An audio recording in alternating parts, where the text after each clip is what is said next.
चलिए बेटा अब अगले पे चले। एलआर सर्किट हो गया, अब सीआर सर्किट पे चले।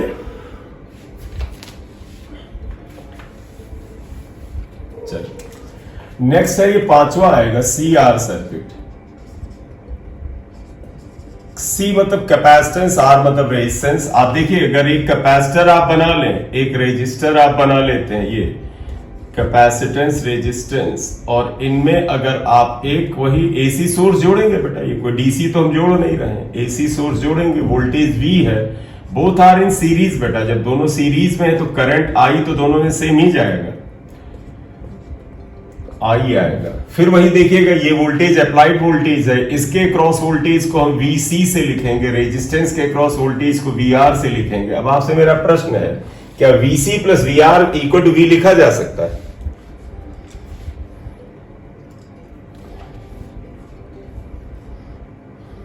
अरे जवाब तो तत्काल आना चाहिए था ना। डीसी सोर्स होता, डीसी बेटा, या डीसी होता तो V equal to VC plus VR लिख सकते हैं। एसी है, वेक्टर की तरह बर्ताव करेगा, तो ध्यान रखना एसी की करंट वगैरह वेक्टर की तरह बर्ताव करते हैं, उनको स्केलर समझना ही नहीं, उनको सिर्फ वेक्टर की तरह डील करना। तो अगर आप इसका दो तो फेजर डायग्राम बनाते हैं, तुम सभी को ध्यान है ना बेटा, आई और वी आर सेम फेज में होते हैं। तो देखिएगा मैं यहां बना रहा हूं, देखो ये आई करंट हो गया और वोल्टेज वी आर जो बाई चांस फिर रिपीट हो रहा है, सेम फेज में है। लेकिन तुम्हें पता है बेटा वीसी जो है अक्रॉस कैपेसिटर वोल्टेज करंट से 90 डिग्री लैग करता है, ये नीचे की ओर आएगा, ये वीसी आएगा, जबकि वीएल या तो 90 ऊपर था।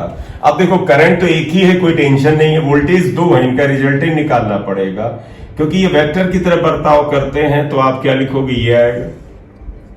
तो देखिएगा ये वीसी और वीआर वेक्टर की तरह है, तो इनका resultant voltage V equal to क्या आया, under root VC square plus VR square आया। तो ये जो वी है ये वास्तव में VC square plus VR square के बराबर होगा।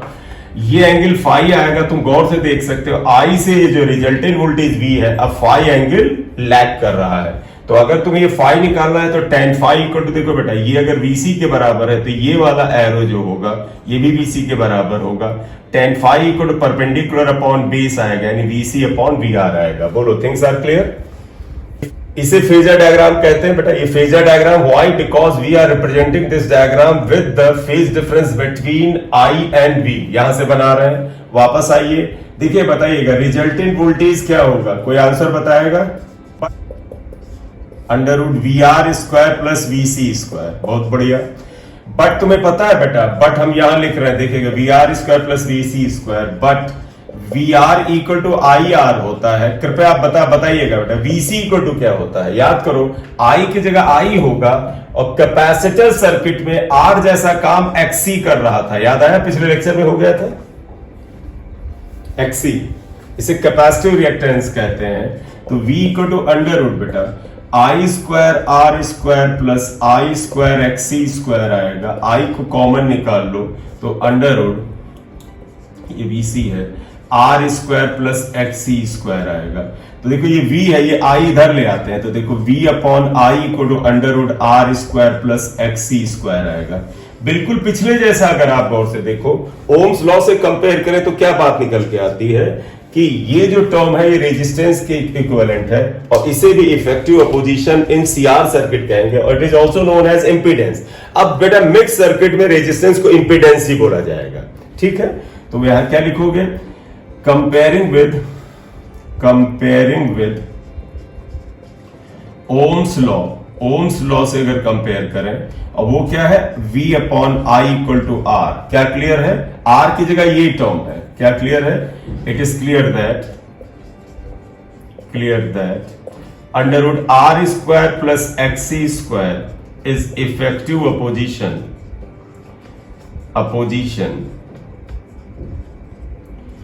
इन सीआर सर्किट। सीआर सर्किट का इफेक्टिव अपोजिशन है, इट इज कॉल्ड इंपीडेंस। इसे इंपीडेंस, अब सभी का नाम इंपीडेंस है। ये जल्दी से लिख लो बेटा। चलिए मैं फर्स्ट डायग्राम, देखो इस डायग्राम को बस एक बार समझना हो तो फिर हटा लेना, बगैर बनाए भी आप डायग्राम को सोच सकते हैं कि सी और आर ऐसे कनेक्टेड है। अब इंपीडेंस जेड हुआ क्या, आप देखो इंपीडेंस जेड, तो देयरफॉर इंपीडेंस, हाँ बोलो बेटा,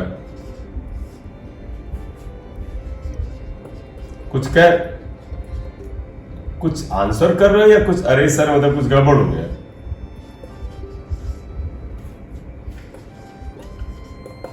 चलो XC इक्वल टू क्या होता था? तो पता है XC equal to 1 upon omega C होता था। 1 अपॉन ओमेगा सी था ना। Therefore Z equal to under root R square plus 1 upon omega C square, आप इस फॉर्म में लिखोगे। और ओमेगा को 2 पाई एफ भी लिख सकते हो, तो आप ये भी लिख सकते हो Z equal to under root R square plus 1 upon 2 pi F C. बेटा आप ओमेगा 2 पाई एफ होता है, उसको बार बार से अलग से लिखने की कोई जरूरी बात तो नहीं है।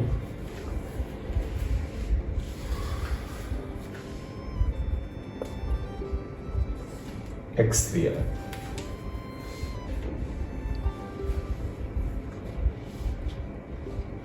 हो गया, ये X3 इक्वेशन तक आ गया। यूनिट ऑफ जेड बेटा एज यूजुअल इसका यूनिट क्या होने वाला है? ओम होने वाला है। तो ये as usual unit of Z equal to ohm, omega आ जाएगा। और डायमेंशन करें तो जो रेजिस्टेंस का वो यूनिट होता है, वो डायमेंशन वो निकाल लीजिएगा, और वो निकालना बड़ा आसान है। V अपॉन आई से निकालते हैं। V equal to W upon Q होता है। आई तो खुद ही अपने आप में फंडामेंटल फिजिकल क्वांटिटी में आता है। खैर tan फाई निकालना पड़ेगा। तो देखो इन फिगर, अगर आप फिगर में देखें तो tan फाई कितने के बराबर है? tan फाई इक्वल टू देखो क्या आएगा बेटा, परपेंडिकुलर, ये VR था upon base, BC upon VR। Values BC VR में दिया हो, ये फारा लगाओ। लेकिन तो पता है बेटा VC कितने के बराबर होता है? IXC होता है, और VR IR होता है, ये कैंसिल हुआ। तो tan phi can also be written as XC upon, ऐसे भी लिख सकते हैं tan फाई को।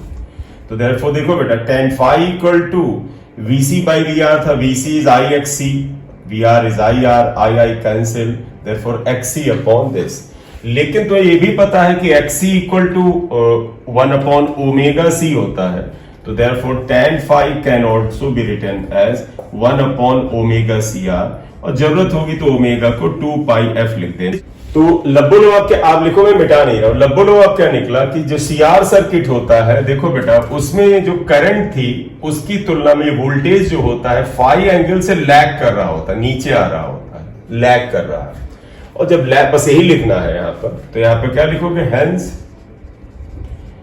इन CR circuit V lags behind the current I by phi। phi इस एंगल से लैग करता है। अरे भैया जो लोग न लिख पाया करें वो पहले बोल दिया करें, क्योंकि जब हटा दो तब बोलते हो। अब एक चीज मैंने बताया था, इक्वेशन लिखें। देयरफॉर आप देखिए क्या है, करंट को अगर मैं आई नॉट साइन ओमेगा टी लिखूं तो किसी को आपत्ति नहीं होनी चाहिए, क्योंकि देखो करंट को हमने एक्स एक्सिस पे लिया है।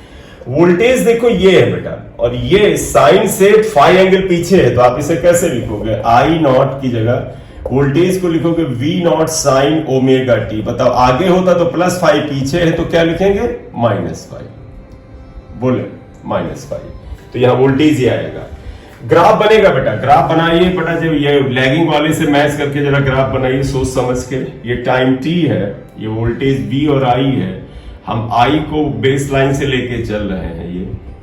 ये याद करो, जब वोल्टेज 90 से पीछे था तो ऐसे किया था हम लोगों ने, क्या कहा था कि भैया वोल्टेज 90 से देखो पीछे था, तो ये लेके चले थे कि भाई वोल्टेज का ग्राफ ऐसे बनता था, बिल्कुल बेस से जाता था ये 90 से जब पीछे था। तो जब ये गए 90, और 90 से पीछे का ये भी मतलब समझिएगा, मतलब वोल्टेज का ये हिस्सा, ये देखो ये 90 यानी 1/4 बेटा, 90 का मतलब यहां तक का हिस्सा, देखो इतना हिस्सा बैकवर्ड डायरेक्शन में नीचे की तरफ था। अब क्या है बेटा, 90 से कम है ना। ये फाइनल डायग्राम नहीं है बेटा, ये मैं समझाने के लिए बना रहा हूं, अभी ये फाइनल नहीं, मैं तो समझाने के लिए बता रहा हूं। क्या कि जब देखो ये करंट I था, ये वोल्टेज V था, V अगर 90 से पीछे था तो हम इसका पीक यहां लाते थे। हम कहते थे जब करंट 0 था तो वोल्टेज -90 था, और -90 का मतलब ये हिस्सा 1/4 इधर था। तो यानी कि ये हिस्सा अगर नीचे की तरफ जाता है तो ये -90, ये -90 होता है। लेकिन फाई 90 से छोटा है, यानी ये एंगल कम आना चाहिए, यानी ये पॉइंट थोड़ा नजदीक यहां कहीं जाना चाहिए, तो ग्राफ पास से जाएगा। जब यहां से जाएगा तो पीक यहां नहीं, यहां कहीं आएगा। तो आप ऐसे करो,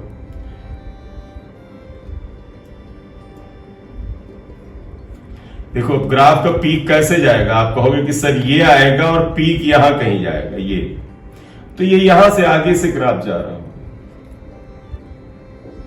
तो आप देखिएगा, अब आप बताओगे कि सर ये एंगल इससे थोड़ा छोटा होगा तो ये ऐसे जाना चाहिए, पीक यहां कहीं आएगा, फिर आप ऐसे। बताए बेटा, किसी के मन में किसी तरह का कोई डाउट हो तो पूछ सकते हो। चलो बिल्कुल हो गया, हटाए बेटा इसे। ये सीआर सर्किट था, अब अगला हम एलसी सर्किट ले रहे हैं। बेटा देखो मिक्स आ रहा है, मिक्सिंग में 4 पॉसिबिलिटी थी, क्या एल आर, सी आर और एलसी, और लास्ट बनेगा एलसीआर। सबसे इंपॉर्टेंट एलसीआर होता है। एलसी सर्किट, एल मतलब इंडक्टर, सी मतलब कैपेसिटर। तो अब हम एलसी सर्किट आ रहा है। एलसी सर्किट बहुत कम पूछा जाता है।